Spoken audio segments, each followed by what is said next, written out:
আসসালামু আলাইকুম রহমতুল্লাহ। আশা করছি সবাই ভালো আছেন, সুস্থ আছেন। আজকে আপনাদের জন্য নতুন একটি ভিডিও টিউটোরিয়াল নিয়ে আসলাম। আজকের টিউটোরিয়ালটি হচ্ছে এক্সেলের রাউন্ড আপ ফাংশনের উপর। এই ফাংশনটি কীভাবে কাজ করে সে সম্পর্কে আমরা বিস্তারিত জানব। তো রাউন্ড আপ কথা দিয়ে আমরা বুঝতে পারছি, রাউন্ড আপ দিয়ে এটা কোনো কিছু রাউন্ড করে আপ করবে, অর্থাৎ কোনো একটা সংখ্যাকে রাউন্ড করবে এবং সেটা উপরে নিয়ে যাবে, সংখ্যার নিচে নিয়ে যাবে না। কেমন, যদি আমরা এখানে এই সংখ্যাটার ক্ষেত্রে খেয়াল করি, আমরা যদি এটাকে রাউন্ড করতে চাই তাহলে সে কত দেবে, 25 নেবে। হ্যাঁ, 25.89 যেহেতু আছে, সে এখন যদি আমি তাকে রাউন্ড আর শুধু রাউন্ড আপ করি, আপ করা মানে কি উপরে যাবে। নর্মালি যদি আমি রাউন্ড বলতে চাই, 25-এর রাউন্ড করতে চাই আমরা, তাহলে কি সে 25 নেওয়ার কথা, কিন্তু 25.89 তখন সেখানে এটা রাউন্ড আপ যদি করি তাহলে 26 হয়ে যাবে। এখানে কত হয়ে যাবে, 26। নর্মালি কি আসার কথা 25, কিন্তু আমরা যদি এখানে কি ফাংশন ইউজ করি, এখানে যদি আমরা দেখেন, যদি আমরা এখানে এই 25কে আমরা রাউন্ড করি, কত পাওয়ার কথা, 25 পাওয়ার কথা, কিন্তু রাউন্ড আপ ফাংশন যদি আমরা ইউজ করি তাহলে 25কে যদি আমরা এখান থেকে রাউন্ড করি তাহলে কি পাবো, 26 পাবো। রাউন্ড আপটা এটাই কাজ করে, কোনো একটা সংখ্যাকে পরবর্তী সংখ্যায় মানে একটু উপরে নিয়ে যাবে, ঠিক আছে, পরবর্তী সংখ্যায় নিয়ে যাবে। 25.89 এটা কি রাউন্ড আপ করলে 26 হয়ে যাবে, 37 রাউন্ড আপ করলে 38 এরকম হয়ে যাবে আর কি। সো এটাই রাউন্ড আপ ফাংশনের কাজ। তো আমরা দেখি এটা আসলে কীভাবে কাজ করে, একটু দেখি বিস্তারিত। এটা আমি কেটে দিচ্ছি, ওকে ফাইন, আমি ডিলিট দিয়ে দিই। সো এখানে আমি রাউন্ড আপ ফাংশনটা লিখব।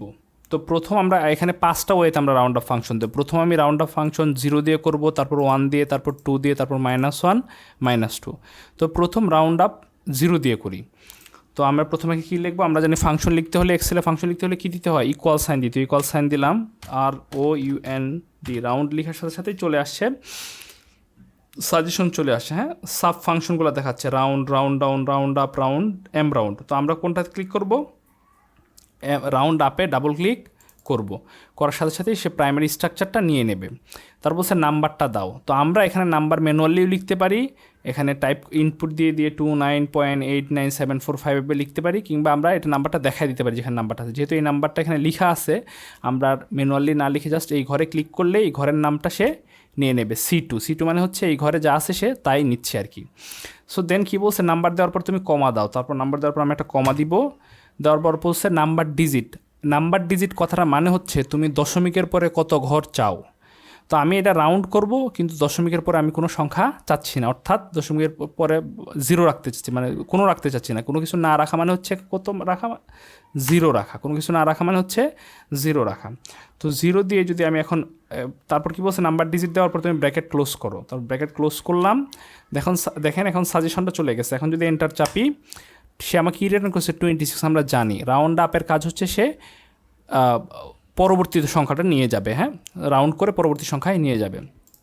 দেন এটা আমরা কত দেখছি, 0 দিয়ে দেখছি। এখন দেব কত দিয়ে, রাউন্ড আপ উইথ 1। তো আবার এখানে আমরা ফাংশনটা লিখবো, ইকুয়াল রাউন্ড আপ, লিখলাম, পুরোটাই লিখলাম। তো এখানে আমরা এখন এই ঘরে করব, এখন কি দিয়ে করব, রাউন্ড আপ উইথ 1 দিয়ে আমরা এই ফাংশনটা করব। তো ইকুয়াল সাইন দিলাম, দেওয়ার পর আমরা ফাংশনটা লিখবো ROUND, রাউন্ড আপ, পুরোটা আমরা লিখে ফেলি। লিখার পর এখন কিবোর্ডের ট্যাব বাটনও প্রেস করতে পারি, অথবা এখানে ডাবল ক্লিকও করতে পারি। আমি কিবোর্ডের ট্যাব বাটন প্রেস করলাম, করার পর বসে নাম্বার দাও, তো নাম্বার দিলাম। তারপর বসে কমা দাও, কমা দিলাম। তারপর বসে নাম্বার ডিজিট দাও। এখন আমরা কত চাচ্ছি, আমরা এখন রাউন্ড আপ দেখবো 1 দিয়ে, মানে 1 দিলাম। তারপর কি বলছে, ব্র্যাকেট ক্লোজ করো। আমরা এখনও এন্টার চাপতেছি না, আমরা আগে দেখি কী রেজাল্ট আসার কথা। দেখেন 25 আমরা দিছি 1, মানে হচ্ছে দশমিকের পরে কয় ঘর নিতে বলছি, 8 নিতে বলছি। তাহলে সে কী করে ফেলবে, 8টাকে সে কী বানায় ফেলবে, যেহেতু রাউন্ড আপ, তাহলে সে 8-এর পরে কি 8টাকে 9 বানায় ফেলবে। ঠিক আছে, 8টাকে কী বানায় ফেলবে, 9 বানায় ফেলবে। সো আমরা যদি এন্টার চাপি, দেখেন সে 25.9 বানায় ফেলছে। এটাই হচ্ছে রাউন্ড আপ ফাংশন, অর্থাৎ যে সংখ্যা থাকবে সেটার বড় বানায় ফেলবে। তো আপনাদের কথা থাকতে পারে যে এখানে তো সম্ভবত হচ্ছে কি, যে এখানে আছে, কি বলো নাম, 8-এর পরে 9 আছে বলে অলরেডি 9 বানাইছে। আসলে কি ব্যাপারটা তাই কিনা আমরা একটু চেক করে দেখি। হ্যাঁ, এখানে আমরা 8-এর পরিবর্তে আমরা হচ্ছে এখানে 9-এর পরিবর্তে আমরা এখানে 2 দিই। হ্যাঁ, 2 দেই, তাহলে এখন কি হওয়ার কথা, আমাদের যুক্তি হচ্ছে যে এখানে 9 ছিল বিদায়, এটার সাথে 1 যোগ হয়েছে। আমরা যেটা জানি, দশমিকের পরে কোনো সংখ্যা নিলে এর পরবর্তী সংখ্যা যদি 5 থেকে 5-এর উপরে হয় তাহলে ওই সংখ্যার সাথে 1 যোগ হয়। কিন্তু এখানে এখন 8-এর পরে কিন্তু 5 না, 5-এর নিচের সংখ্যা আছে, তাহলে এখন কি এর পরিবর্তন হবে কি না? দেখেন সেম কাজ হয়েছে। রাউন্ড আপটা ও দেখবে না এর পরবর্তী সংখ্যা 5 বা 5-এর উপরে আছে কিনা, এটা তার দেখার বিষয় না। সে যত আমি যেই সংখ্যা পর্যন্ত নেবে এই পরবর্তী সংখ্যা এর সাথে আবার 1 যোগ করে ফেলবে, অর্থাৎ 25.9 করে ফেলছে। তারপর আমরা এখানে এখন দেবো কি রাউন্ড আপ উইথ 2 ইকুয়াল দিলাম ROUND রাউন্ড আপ, তারপর বলছে নাম্বার দাও, নাম্বার দিলাম, তারপর বলছে কি কমা দাও, দিলাম। বলছে এখন কয় ডিজিট, আমরা এখন নেব হচ্ছে দশমিকের পরে 2 ডিজিট নেব, 2 দিলাম। এখন হওয়ার কথা কত বলেন তো? 37.32 হওয়ার কথা, হ্যাঁ আমাদের 37.33 হয়ে যাওয়ার কথা, হ্যাঁ, কারণ আমরা জানি কি রাউন্ড আপ করে ফেলবে, হ্যাঁ। সো দেখেন 37.33 হয়ে গেছে। তো আমরা এতক্ষণ 0, 1, 2 এগুলো প্লাস দেখলাম। এখন আমাদের যদি এরকম দরকার হয়, আমি এই দশমিকের এই দিকে আসবো, হ্যাঁ, বামে ঢুকবো, অর্থাৎ আমি নেব 32 অথবা 3 এরকম নেব, হ্যাঁ। তাহলে কীভাবে কী করতে পারি? আমরা ইকুয়াল দিলাম রাউন্ড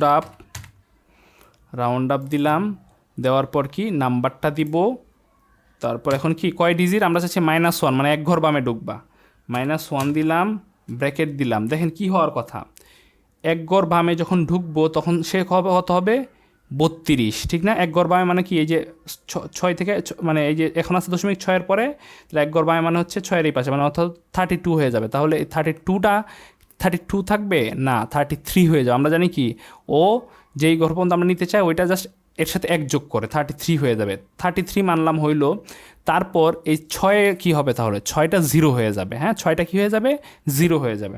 দেখেন 330 হয়ে গেছে। তারপর যদি আমরা নিচেরটা দেখি ইকুয়াল রাউন্ড আপ এই যে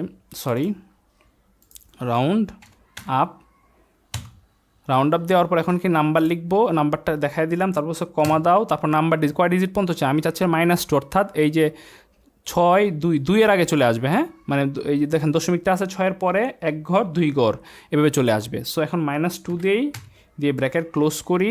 এখন কি আসার কথা বলেন তো? এখন আসবে হচ্ছে দেখেন এই 2 ঘর যদি এখানে আসে, এখানে 31 ছিল, এটা কত হয়ে যাবে 32 হয়ে যাবে। এখানে কত হয়ে যাবে, এটা সে 31 সাথে কত যোগ হবে 1 যোগ হবে 32 হয়ে যাবে। আর এই 2, 6 কী হয়ে যাবে, 2টা 0 হয়ে যাবে, অর্থাৎ 32 হয়ে যাবে।